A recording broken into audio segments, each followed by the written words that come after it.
Okay, now let's do another logarithm example. This time, let's take a logarithmic expression and split it out. Last time we took a bunch of logs and combined them. Now let's take a big log and separate it. So I'm going to start out with this example. Let's take a look at I want to take the logarithm of x over the square root of x squared minus 2. So how am I going to work with that? That's really the question. Well, the first thing I'm going to do is I'm going to recognize that this radical here I don't like. I don't like radicals. I don't like radicals in the numerator. I don't like them in the denominator. I don't like radicals anywhere. So what I'm going to do, I'm going to get rid of that radical.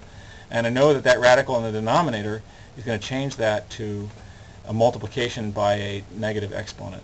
So I can write this as the log of x times what? You tell me. X squared minus 2. I know there's still going to be that x squared minus 2 in there.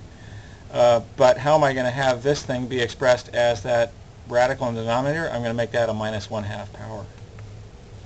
Now I can use my laws of logarithms. This is the log of x, because I've got that product right there, plus the log of x squared minus 2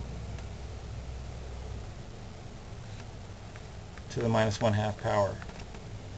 Now I've got my power rule for logarithms. This is equal to the log of x minus 1/2 times the log of x squared minus 2. Can I take this any farther? Can I write this as the log of x minus 1/2 times, oh, I can take that 2 out, so I can go 2 log x minus log 2. Does that make sense? Does that really strictly follow my laws of logarithms? Do I call that good? Well, if I do, then I have to admit that I suck at math. That does not work. This does not work. Why does this not work?